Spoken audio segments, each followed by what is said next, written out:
오늘 말씀의 제목은 스스로 칼을 들자입니다. 칼을 들자는 말씀이 됩니다. 먼저 제가 오늘 성경 본문을 말씀드리기 전에 성경을 해석하는 방법이, 특히 구약 성경은 여러 가지 방법이 있습니다. 그 중에 한 가지 방법이 이름을 갖고 해석하는 방법이 있습니다. 가령 예를 들면 아브라함이 있습니다. 아브라함을 하나님께서 아브라함으로 바꿔주십니다. 아브라함은 큰아버지입니다. 아브라함에게 조카 롯이 있었기 때문에 한 사람의 아버지, 큰아버지란 그런 의미가 되지만, 하나님이 아브라함으로 만들어 주실 때는 열국의 아버지, 만민의 아버지가 됩니다. 그러니까 내가 너를 한 사람의 아버지에서 만민의 아버지로 만들어 준다는 그런 하나님의 약속과 과정이 그 이름 속에 포함됩니다. 그리고 오늘도 제가 이 말씀을 드릴 텐데 이름으로 우리가 한번 하나님의 뜻을 찾아보는 시간이 되겠습니다. 오늘 본문에 모세가 나옵니다. 모세는 물에서 건진 자라는 그런 의미가 됩니다. 그런데 그 모세가 애굽의 왕자로 40년 동안 지나다가 그가 애굽의 관리를 죽이게 됩니다. 그리고 애굽 땅에서 피신해서 광야로 도망을 나오게 됩니다.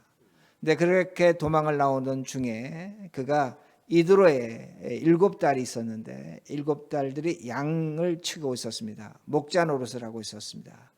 그런데 한편에 있던 다른 남자 목자들이 그 이드로의 딸들을 방해하면서 물을 먹이지 못하게 하면서 자신들이 키우던 그 남자들의 양의 그 양들을 물을 먹이게 됩니다.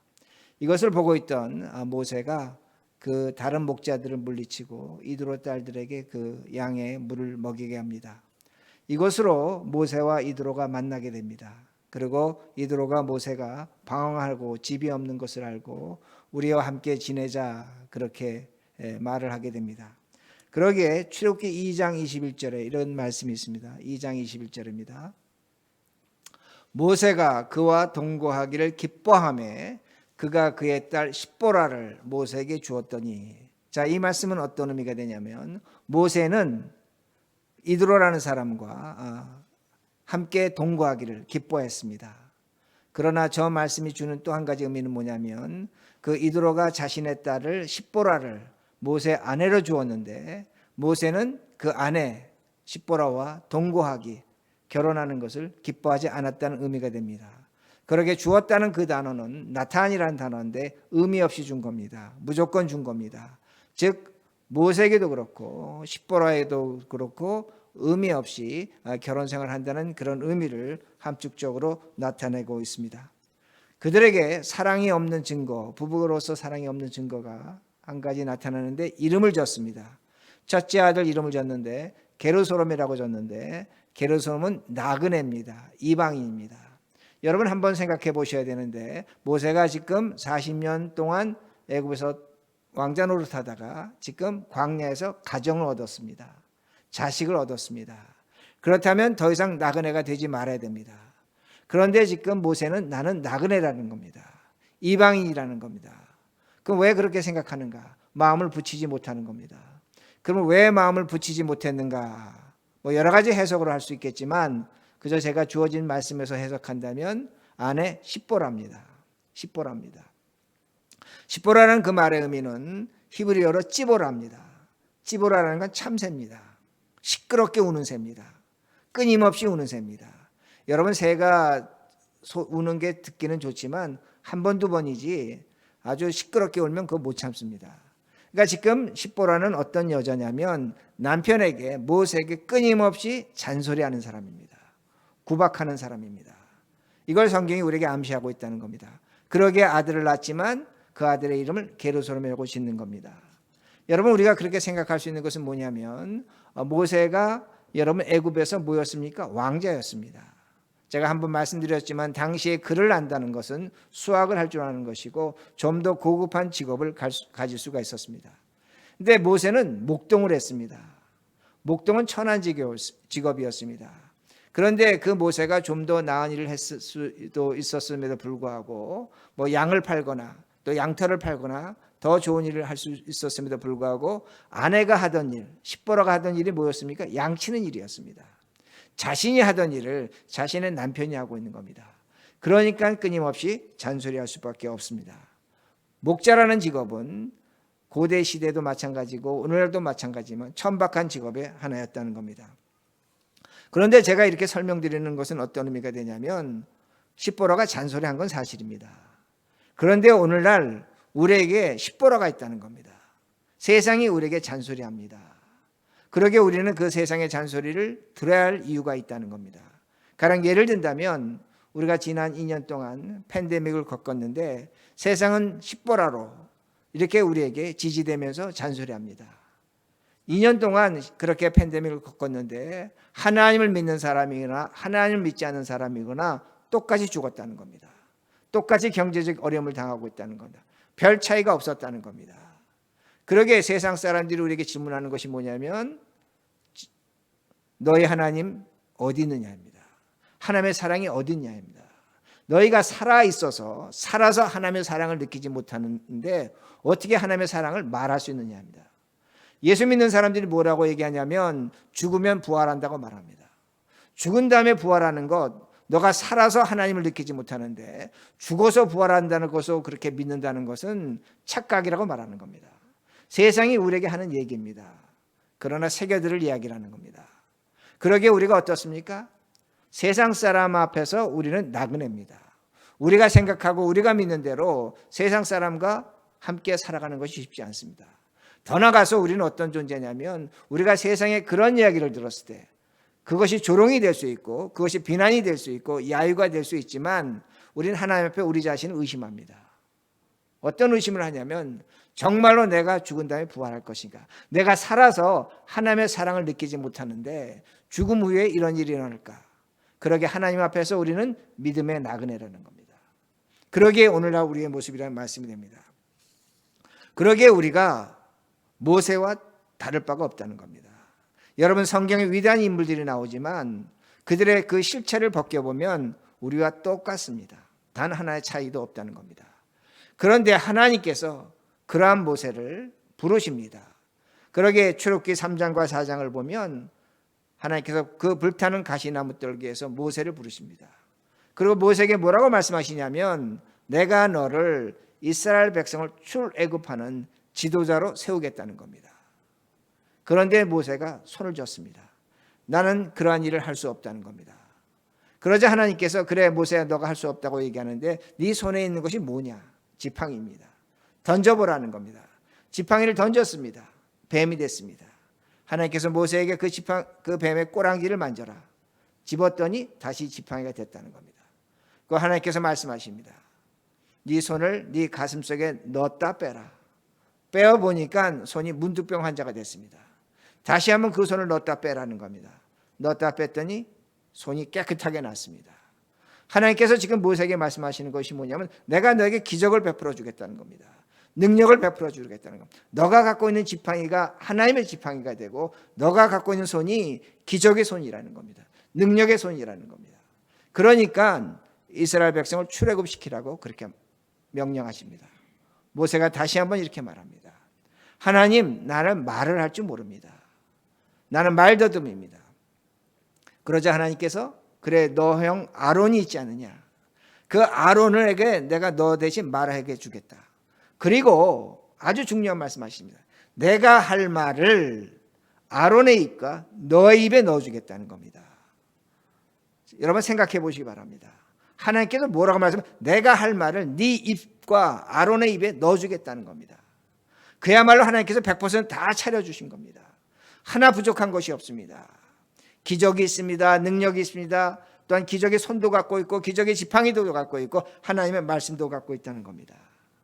이 말을 들은 이 명령을 들은 모세가 그럼 내가 출애굽의 지도자가 되겠습니다.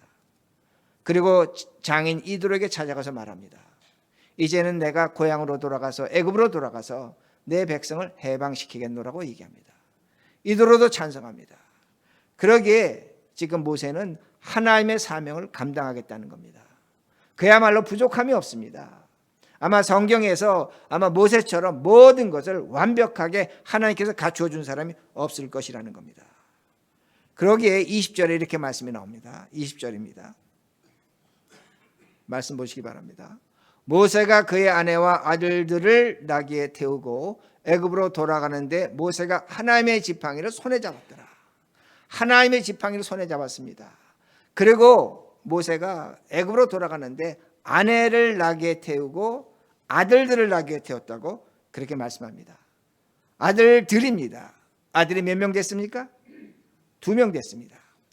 첫 번 아들의 이름은 게르소롬이라고 말씀드렸습니다. 나그네입니다. 근데 둘째 아들의 이름은 출애굽기 18장 4절을 보면 엘리에셀입니다. 왜 엘리에셀이라고 졌는가? 모세는 자신 있는 겁니다. 엘리에셀은 하나님께서 나를 구원하셨다. 하나님은 나의 구원자다. 하나님은 나를 구원하실 것을 믿는다는 겁니다. 좀 전에 말씀드린 것처럼 그에겐 능력의 지팡이가, 하나님의 지팡이가 있고 하나님의 기적의 손을 갖고 있고 능력을 갖고 있고 더 나아가서 하나님의 말씀을 갖고 있다는 겁니다. 그러기에 그는 다 갖췄습니다. 그러기에 둘째 아들을 이름을 엘리에셀이라고 그렇게 이름을 진 겁니다. 그리고 21절에 이렇게 말씀이 나옵니다. 21절 여호와께서 모세에게 이르시되 내가 애굽으로 돌아가거든 내가 내 손에 준 이적을 바로 앞에서 다 행하라. 그러나 내가 그의 마음을 완악하게 한즉 그가 백성을 보내주진 아니하리니. 자, 21절 22절을 계속되는 말씀인데 어떤 의미가 되냐면 하나님께서 이렇게 말씀하시는 겁니다. 내가 바로의 마음을 완악하게 했다. 그러게 네가 요구하는 대로 그가 순순하게 들어주지 않을 거다. 그런데 네가 뭘 갖고 있느냐? 기적을 갖고 있다는 겁니다. 능력을 갖고 있다는 겁니다. 너가 기적과 능력을 행하면 그가 언젠가는 이스라엘 백성을 포로에서 해방시켜 줄 거라고 그렇게 이야기합니다. 그러기에 이 성경으로 우리가 뭘 알 수 있는가입니다. 우리가 세상 살면서 이길 수 없는 일들이 있습니다. 오늘 장로님 기도해 주셨습니다. 어려운 일들이 있죠.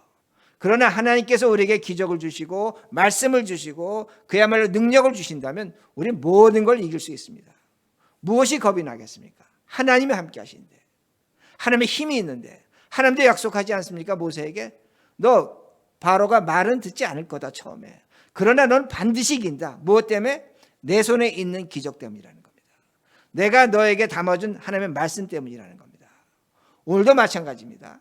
우리도 엘리에셀입니다. 구원받은 자입니다. 하나님이 우리의 구원자십니다. 우리의 문제를 어려움에서 구해 주실 것입니다.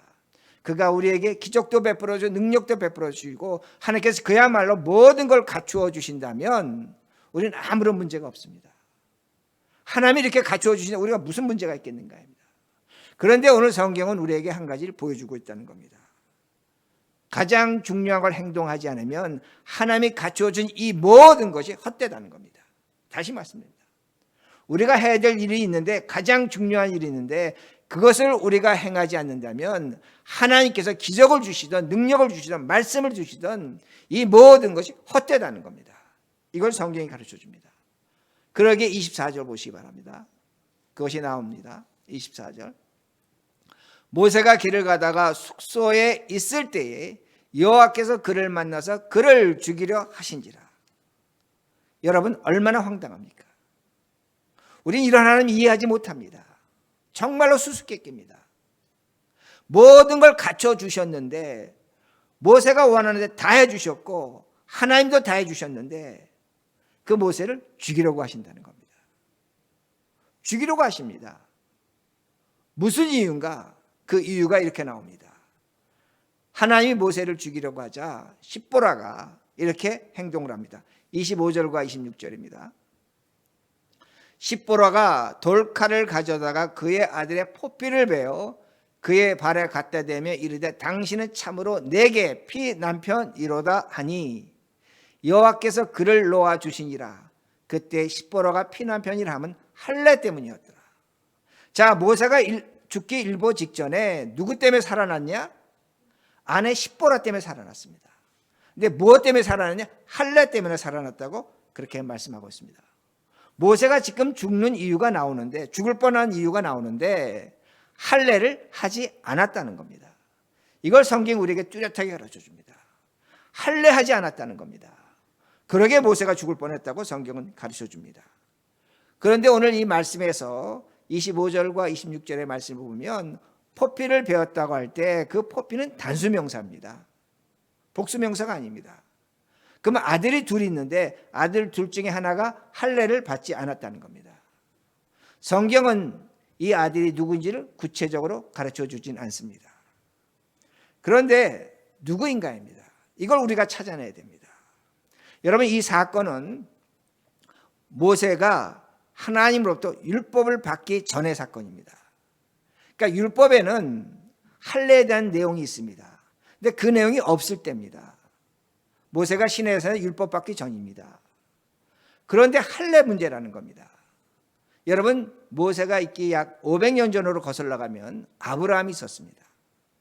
아브라함이 아들 이삭에게 할례를 했습니다. 이삭은 야곱에게 할례를 했고 야곱은 야곱의 12아들에게 할례를 한 것이 창세기 34장에 나옵니다.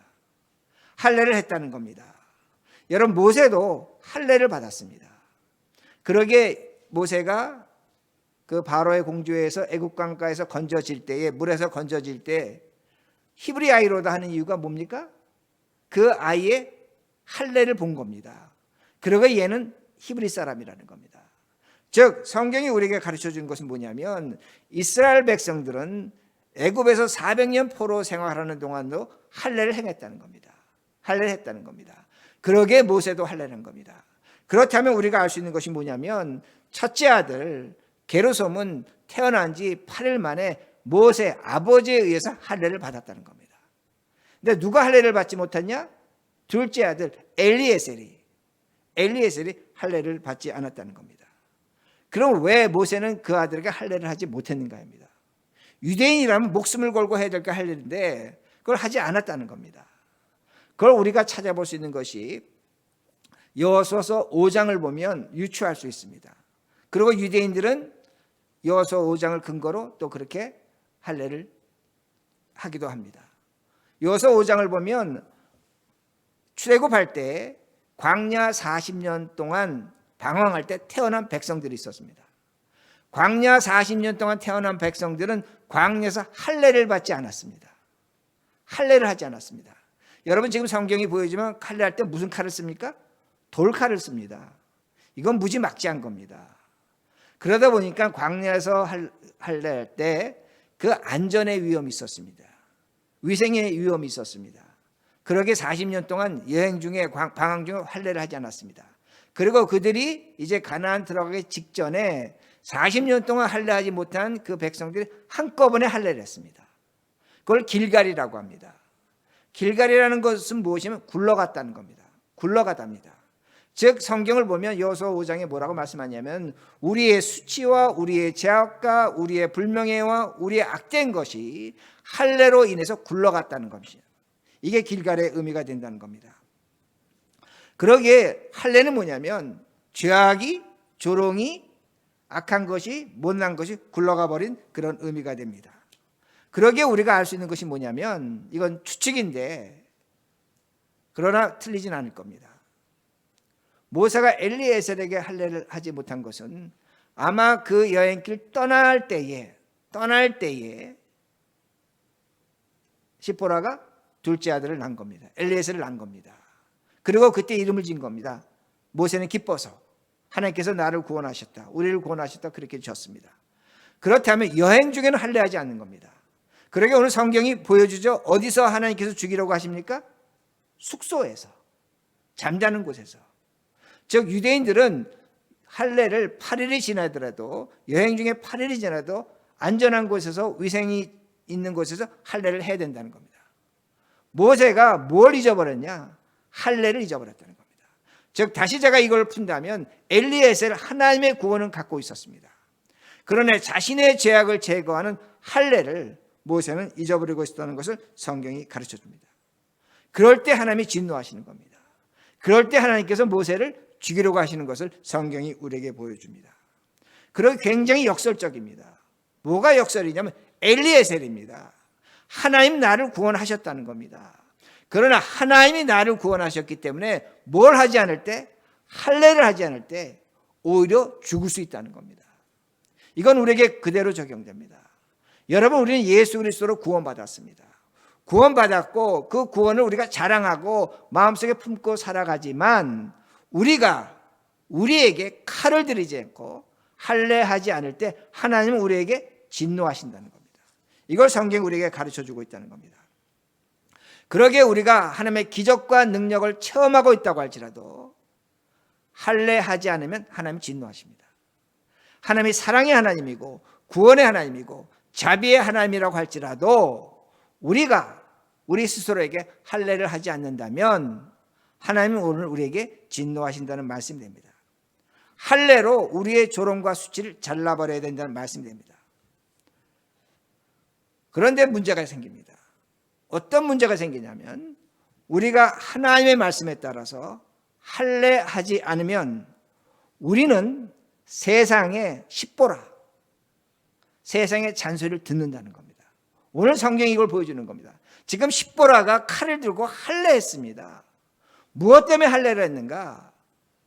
우리가 할례하지 않으면, 우리가 우리의 죄악을 할례하지 않으면, 잘라내지 않으면 세상이 우리를 칼로 자른다는 겁니다. 우리 할 것을 세상이 한다는 겁니다. 오늘날 우리가 예수 믿으면서 가장 중요한 것이 뭐냐? 하나님 말씀대로 사는 겁니다. 그런데 정말로 하나님 말씀대로 산다면 우리는 세상의 잔소리를 들을 줄 알아야 됩니다. 세상의 십보라가 지지되는 소리를 우리가 경청해야 된다는 겁니다. 문제는 뭐냐면 오늘날 거짓 교사들은 뭐라고 얘기하냐면 세상이 우리를 향해 질타하는 것을 교회를 핍박한다고 얘기합니다. 하나님을 조롱한다고 얘기합니다. 세상의 십보라가 얘기하는 것을 사탄의 소리라고 얘기합니다. 여러분, 이게 맞는 겁니까? 우리가 지금 교회에서 주일날 뭘 공부하고 있습니까? 열왕기 하를 공부하고 열왕기 상을 공부했습니다. 성경이 계속 보여주는 것이 뭐냐면 하나님이 이방 나라 우상 숭배자 하나님의 원수 나라를 사용해서 그들 채찍과 작대기로 사용해서 유대를, 이스라엘을 때리십니다. 사랑하기 때문에 때리신다는 겁니다. 세상을 통해서 말씀하신다는 겁니다. 문제는 뭐냐? 오늘날 우리는 세상이 우리에게 하는 얘기를, 그 십보라의 소리를 잔소리로만 치부한다는 겁니다. 하나님의 음성으로 받아들이지 않는다는 겁니다. 오늘날 한국교회, 특히 미국교회가 십보라 세상의 소리를 경청하지 않을 때 교회는 타락하게 됩니다. 여러분, 얼마나 한심한 세상입니까? 얼마나 한심하게 우리가 신앙생활하고 있습니까? 세상이 이야기하는 것을 듣지 않으면 목사 입에서 교회가 타락한다고 이야기할 정도입니다. 왜 이렇게 됐습니까? 간단합니다. 오늘날 교회와 이단이 구분되지 않고 있습니다. 신문지상에 이단이라고 나오는데 세상 그 이단하고 교회하고 별 차이를 두지 않는다는 겁니다. 무엇 때문에 이렇게 됐는가입니다. 오늘 우리의 욕심과 우리의 꿈과 우리의 야망이 하나님의 말씀을 무너뜨린 겁니다. 그러다 보니까 세상이 우리에게 잔소리하는데 그 잔소리마저 듣지 않는다는 겁니다. 또 한 가지 뭡니까? 죄송하지만 오늘날 교인들은 죄인됨을 무시합니다. 교회에서 우리는 죄인입니다라고 하면 뭐라고 첫마디가 나오냐면 우리가 살아가는 이 세상 너무나 힘들고 지친데 죄인이 뭡니까? 어떻게 우리가 우리의 십자가를 지고 살아갑니까? 그렇게 반발합니다. 그러나 다시 말씀드립니다. 우리가 우리의 십자가 죄인으로서 감당할 때 그 십자가를 지고 난 후에는 하나님의 기적과 능력이 나타납니다. 하나님만이 주시는 위로와 힘이 있다는 겁니다. 하나님이 주신 신비가 있다는 겁니다. 오늘날 우리는 이걸 거부하고 있다는 말씀입니다. 그러기에 우리는 엘리에셀입니다. 하나님이 우리를 구원하셨습니다. 그러기에 우리가 칼을 들고 우리의 죄악을 잘라내야만 합니다. 잘라낼 때 우리는 무엇을 확신할 수 있냐면 하나님이 지금도 우리를 구원하시고 우리의 모든 걸 준비하셨다는 걸 알게 됩니다. 내 죄악을 잘라내면 하나님의 사랑과 은혜가 충만하게 정말로 넘치도록 찾아오고 있다는 것을 확신할 수 있다는 겁니다. 문제는 뭐냐? 그걸 끼고 있는 겁니다. 그 죄악을 끼고 있는 겁니다. 그러기에 오늘도 우리는 원망과 불안 속에 살아갈 수밖에 없다는 겁니다. 그러기에 우리가 칼을 들고 우리 자신을 할례해야 됩니다. 우리에게 고급한 윤리와 도덕의식이 있어야 됩니다. 예수를 믿는다면 고급한 윤리의식이 있어야 되는 겁니다. 그럴 때 우리 후손들이, 세상 사람들이 우리를 보고 예수를 믿는 겁니다. 이 나타남이 없을 때 우리는 하나님으로부터 진노를 당할 수밖에 없다는 겁니다. 그러게 저는 어떻게 생각하냐면 오늘 말씀을 준비하면서 오히려 하나님이 우리를 죽이지 않는 것이 이상할 정도입니다. 오늘날 우리의 모습이요 교회의 모습이라는 말씀이 됩니다. 그러게 하나님은 십보라를 통해서 경고하시는 겁니다. 너가 칼을 들지 않으면 세상이 칼을 든다는 겁니다. 여러분, 유대인들이 탈무드에서 가장 이해하지 못하는 것이 뭔 줄 아십니까? 어떻게 할례를 행하는데 이방 여인 십보라가 할례를 행하는가 입니다. 유대인들로서 이해할 수 없는 겁니다. 하나님의 백성이 되는데 그 백성 되는 증거가 이방 사람 손에 의해서 이루어졌다는 겁니다. 그러게 오늘날 유대인들이 할례할 때 누가 하는 줄 아십니까? 과거는 아버지가 했지만 이제는 랍비가 합니다. 그런데 그건 간단합니다. 모세가 모세답지 않을 때, 모세가 칼을 들지 않고 할례를 하지 않을 때 그건 십보라고 하는 겁니다. 세상 사람이 할 수 있다는 그 말씀가 된다는 겁니다. 그러게 모세가 정말로 승승장구했죠. 하나님 말씀을 갖고 있죠. 지팡이를 갖고 있죠. 능력의 손을 갖고 있죠. 그러나 수치를 당하는 겁니다. 누구 앞에서? 아내 앞에서. 여러분, 우리도 마찬가지입니다.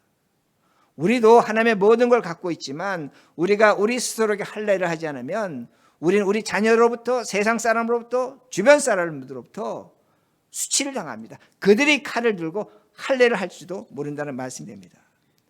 그래 로마서에서 뭐라고 말씀합니까? 바울은 분명히 가르쳐줍니다. 아브라함은 의롭게 된 후에 할례를 했다는 겁니다. 믿음으로 의롭게 된 후에 할례를 했다는 겁니다. 그러기에 우리가 그리스도로 말미암아 의롭게 됐다면 오늘 우리는 칼을 들고 내 자신을 할례해야 된다는 말씀이 됩니다. 매일매일 삶 속에서 우리에게 할례가 있어야 됩니다. 길갈이 있어야 됩니다. 우리의 죄악들이 굴러나가는 모습을 우리가 봐야 된다는 겁니다. 그런데 성경이 또 한 가지를 보여줍니다. 여러분, 찌보라가 할례를 행한 후에 뭐라고 얘기합니까? 당신은 나의 피의 남편이라고 말합니다. 여러분, 피의 남편이라는 것은 진정한 관계가 됐다는 겁니다. 할례하기 전에 모세와 십보라는 부부가 아니었다는 겁니다. 서로 사랑의 관계가 아니었다는 겁니다. 그러나 그 죄악을 잘라낸 후에 십보라가 말하는 겁니다. 당신은 나의 피남편이라는 겁니다. 당신은 나의 남편이라는 겁니다. 나는 당신의 아내라는 겁니다. 인간관계가 새로워지는 겁니다. 그러기에 오늘 말씀을 통해서 우리가 할례를 하셔야 됩니다. 우리가 칼을 들고 우리 스스로에게 할례를 하지 않으면 세상이 칼을 들고 우리를 할례할 겁니다. 하나님의 진노가 있을 것입니다.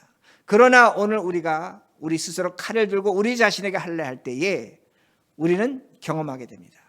하나님의 준비하심과 하나님의 사랑과 하나님의 은혜를 체험할 수 있습니다. 우리가 아무리 고민스럽고 힘들고 어려운 세상을 살아간다고 할지라도 내가 내 스스로에게 할례할 때 하나님의 함께하심과 도우심과 복주심이 나타납니다. 이런 삶을 사시는 우리 모두가 되기를 간절히 바랍니다.